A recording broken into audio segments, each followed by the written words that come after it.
Hi అండి. అందరికీ నమస్తే. అందరూ ఎలా ఉన్నారు? నేనైతే చాలా బాగున్నాను. మీరు కూడా బాగుండాలని చెప్పి నేను మనస్ఫూర్తిగా కోరుకుంటున్నానండి.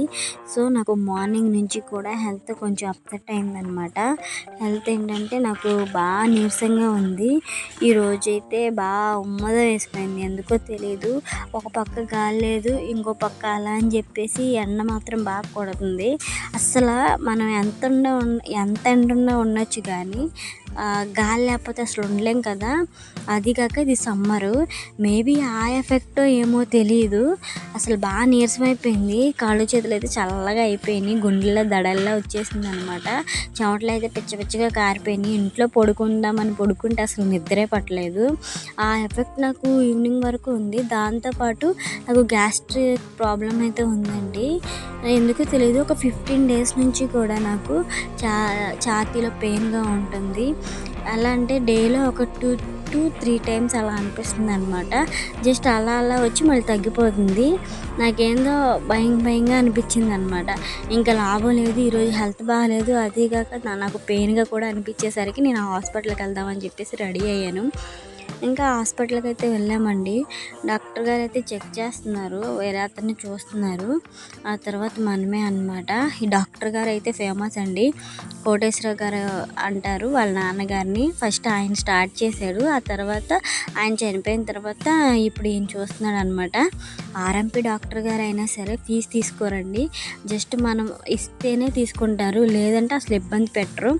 లేదంటే అక్కడ చూసి ఇంజెక్షన్ ఏమన్నా చేసి హాస్పిటల్లోనే ట్యాబ్లెట్లు ఇస్తే ఆ ఇంజెక్షన్కి ట్యాబ్లెట్స్కి అయ్యే ఖర్చు తీసుకుంటారు. అంతేగాని ఫీజు అయితే తీసుకోరండి.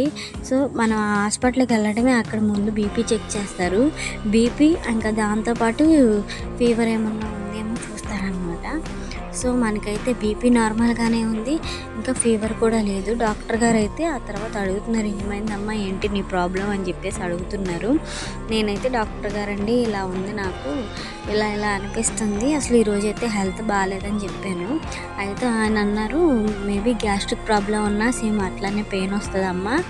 దాంతోపాటు మీకు బీపీ డౌన్ అంటున్నారు కదా, సరే ఇప్పుడైతే నార్మల్గానే ఉంది, నీరసం ఉంటుంది కదా, అసలు బ్లడ్ పర్సంటేజ్ ఎంత ఉందో చెక్ చేద్దాము. దాంతోపాటు పెయిన్ అంటున్నావు కదా, ఎందుకైనా మంచిది ఈసీజీ తీద్దాము అని చెప్పేసి అన్నారు.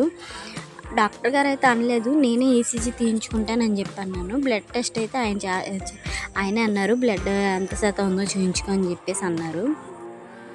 ఈలోపు మా హస్బెండ్ అన్నారు, పెయిన్ అంటే గ్యాస్ట్రిక్ ప్రాబ్లం అందరికీ ఉంటుంది, బట్ ఈసారి ఎక్కువగా ఏమన్నా అనిపిస్తే చూయించుకుందాం అని చెప్పేసి అనేసరికి డాక్టర్ గారు అన్నారు, లేదు ఆవిడకి అలా అనుమానంగా ఉంది అంటే చెక్ చేయించేసుకోవాల్సిందే, లేదంటే మళ్ళీ ఇంటి దగ్గరికి వెళ్ళి కానిచ్చి దాని గురించి ఆలోచించి మైండ్ అంతా పాడు చేసుకుంటారు అని చెప్పేసి డాక్టర్ గారు అనేసరికి సర్లేండి చేద్దాం అన్నారు. ఎందుకైనా మంచిదని కాస్ట్ ఎంత పడుతుందండి అని చెప్పేసి అడిగాను. బ్లడ్ టెస్ట్కే కానీ ఈసీజీ కానీ ఒక 200-250 అయింది, అంతకు మించి ఎక్కువేం అవ్వదని చెప్పేసి అన్నారు. సర్లేండి అని చెప్పేసి ఇంకా మేము ఆ టెస్ట్ రిపోర్ట్లు అవన్నీ తీసుకొని అయితే ల్యాబ్కి అయితే వెళ్తానికి బయలుదేరామండి. సర్లే ల్యాబ్కి వెళ్ళాము. ల్యాబ్కి వెళ్ళిన తర్వాత ఈసీజీ అక్కడ అబ్బాయి ఉన్నారు, అమ్మాయి అంట ఏదో పని మీద బయటకు వెళ్ళింది, ఒక 1/2 అవర్లో వచ్చింది, కూర్చోండి అని చెప్పేసి అనేసరికి మేమేం చేసామంటే, మా బాబు అప్పుడే ఆకలేస్తుందని చెప్పి అనేసరికి అక్కడ హోటల్కి అయితే తీసుకెళ్ళామండి. చల్లపల్లి మొత్తం మీద నాకు ఇడ్లీ ఇక్కడే నచ్చింది. సర్లే అని చెప్పేసి అన్నం తింటావా అంటే వద్దని చెప్పేసి అన్నాడు. ఇంకా హోటల్కి వెళ్ళిపోయి టిఫిన్ అయితే చేసాము. టిఫిన్ చేసిన తర్వాత మీకు విషయం చెప్పాలి, అక్కడ ఫోన్పే చేస్తుంటే ఫోన్పే అవ్వట్లా. ఇంకా చూడండి, 2 ప్లేట్లు ఇడ్లీ తినేసాము. తినేసిన తర్వాత ఫోన్పే అవ్వట్లా. ఏం చేయాలో అర్థం కాల. నిజంగా చెప్తున్నా, తిన్న తర్వాత డబ్బులు లేవంటే మేము ఫోన్పే నమ్ముకొని డబ్బులు కూడా ఏం తీసుకెళ్ళలేదు. నా అకౌంట్లో ఉన్నాయండి, మా హస్బెండ్ అకౌంట్లో ఏం లేవు డబ్బులు. అసలు నా అకౌంట్లో ఉన్నాయి, ఒక 5,000 వరకు ఉన్నాయి. సరే అవే యూజ్ చేద్దామని చెప్పేసి, అది కూడా పోస్ట్ అకౌంట్ అనమాట, యూజ్ చేద్దామని చెప్పేసి వెళ్తాను, అక్కడ అది కూడా పనిచేయలేదు. తర్వాత ఇంకా ఎవరో తెలిసిన వాళ్ళ దగ్గర ఒక 100 రూపాయలు తీసుకొని వాళ్ళు దారం రాస్తుంటే అక్కడ కట్టేసాము. ఇంకో విషయం చెప్పాలంటే నేను టెస్ట్ కూడా చేయించుకోలేదండి, వచ్చేసాను. మాలా మీరు ఎవరో మోసపోవద్దండి ప్లీజ్ అండి.